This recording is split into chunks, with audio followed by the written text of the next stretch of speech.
Hey everybody, so I started a video where it was on me, and for some reason I can't figure out how to turn the camera around once you're filming. I don't know if that's an Apple thing or what.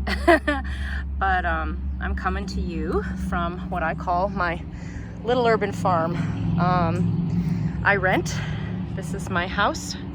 It's not very big, but I have this little piece of property that I am gardening with. I put in 2 brand new beds. I did this one this week.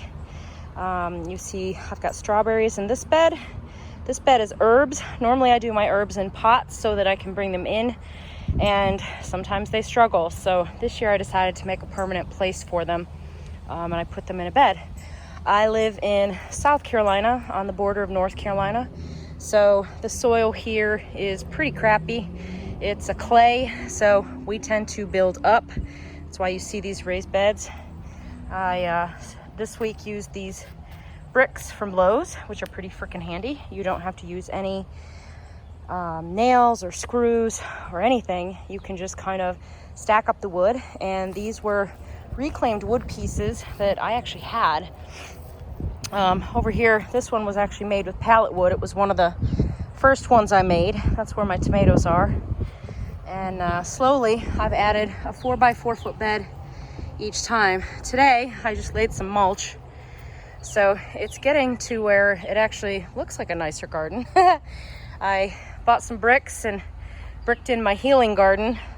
I had to do this because my lawn guy a couple weekends ago, I looked over and he was mowing it all down because he didn't know what it was, and it does look rather wild and weedy. However, they are healing plants. So I made sure that he won't be making that mistake again. And I think we had success because my lawn was just cut yesterday and everything still is here. So that's a good thing. I built one more back here next to my chickens. I have 3 chickens. And this is where I put my berries. Now in the back is some blueberries. I got one that's struggling. I think he was in the pot, well, just as long as the other ones, but for some reason, in a matter of just 2 days, they got a little dry, and unfortunately, he didn't take the stress very well. So fingers crossed he comes back. The other 2 are looking good. They're 2 different varieties. They say for blueberries you should have 2 varieties or 3 for cross-pollination. You can see I've actually got some blueberries right here. If my camera will focus on it, I don't know if it will. I'm gonna have to find another way to film this that works. There you go.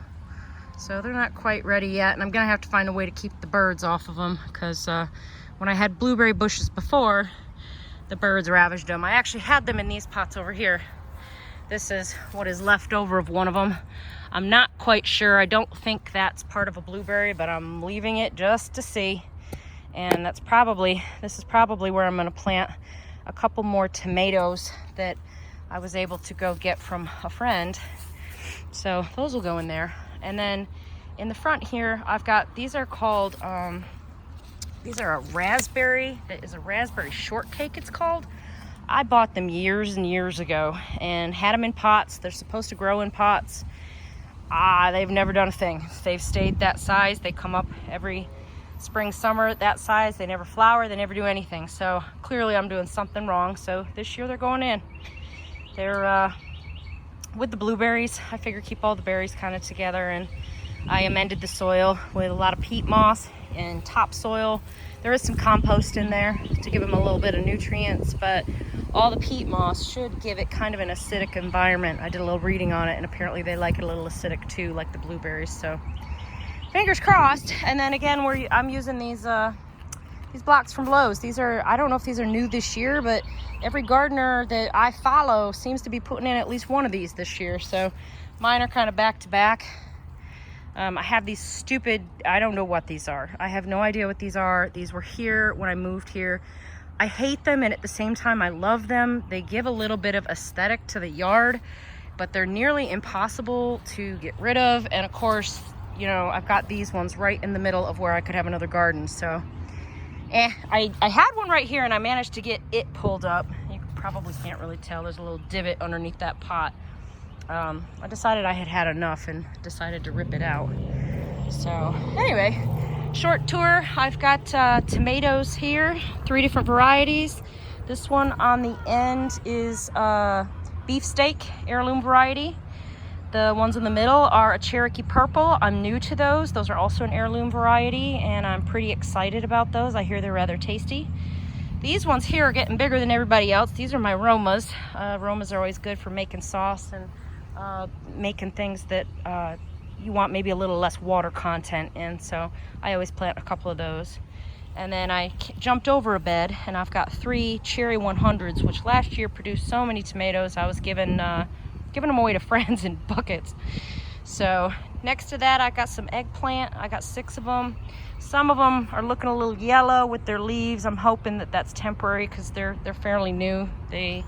Everything has really just been planted a couple weeks now, so they're settling in. Back there is the basil. Normally I try to plant that in with the tomatoes, but I ran out of room, so they get to be in pots this year. These were the beds I showed earlier. I've got 2 different varieties of strawberries here, which I got 4 in the front, 4 in the back. I didn't do that on purpose. I bought them from the same gardening center 2 weeks apart. I don't know if that'll make a difference or not, but that's what we got. So who knows? Maybe I'll get a staggered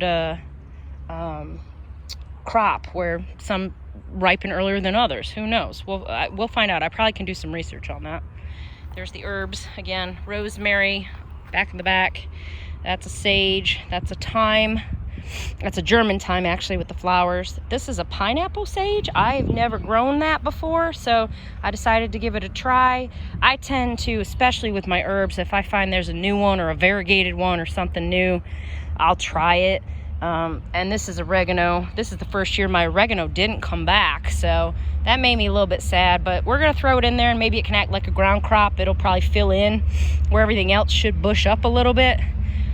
So I think that'll work. I won't put mint in there. Mint takes over. I know a lot of people probably have heard that. In fact, my previous owners, or the previous tenants that lived here, had planted lemon balm, which is part of the mint family.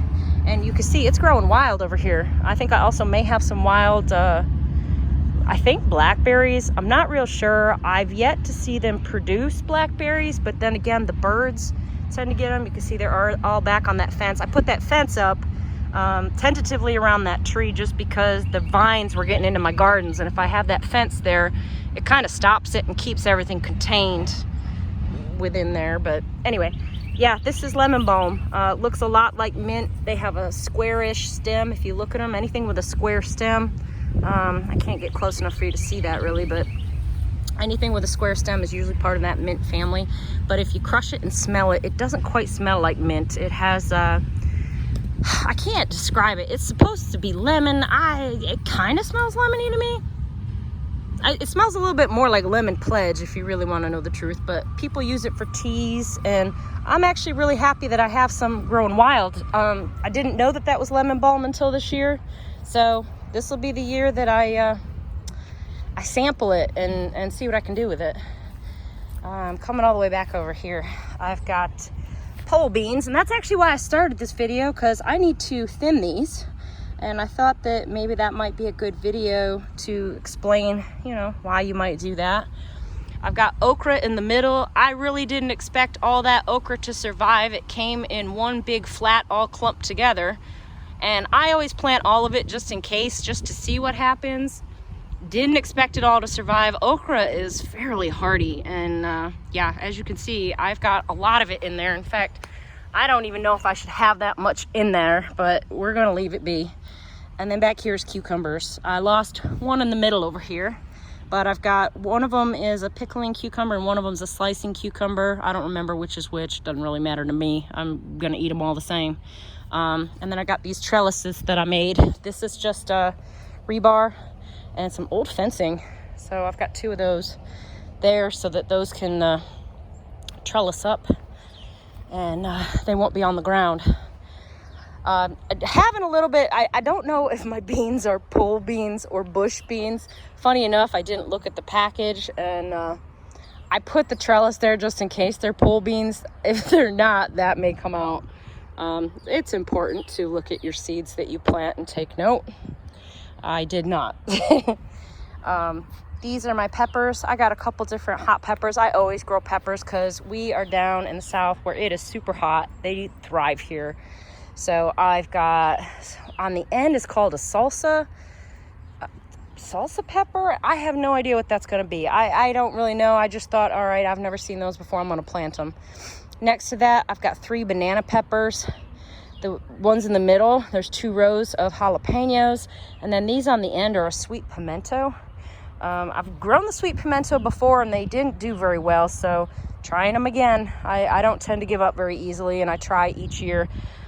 This year I mulched and put down some black plastic to keep the weeds out of there, so I'm hoping that helps this year and it'll help retain some moisture.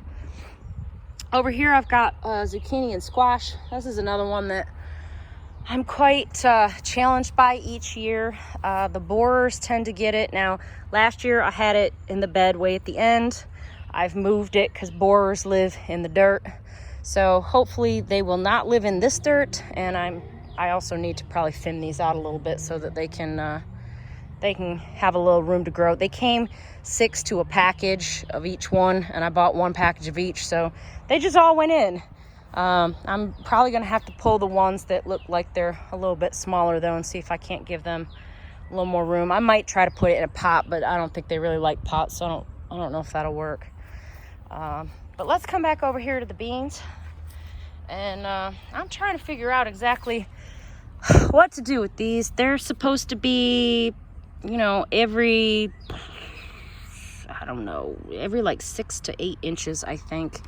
So I hate pulling plants. Oh, I hate pulling plants because I always feel like the minute I pull them, the rest are going to die. But here we go.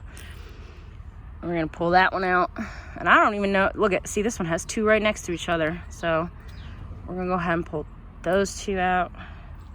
And see, that just gives them a little bit of room. There's one back here that he's not doing real well, but I'm wondering if I should just pull him too. Bam. We're going to be decisive today and just do it. So that's what this is going to look like, and you know, it's just to give everything a little more room, let it space out some, and hopefully I'll have a good crop out of it. Once it gets a little bigger, it'll start to trellis up on this, which will be great. You can even start wrapping it now, but I don't know if these are pull variety, so I don't want to do that just quite yet. Anyway, that's where I'm at today. So welcome to my little urban farm, and I'll report in from time to time with what I'm up to. Talk to you soon. Bye.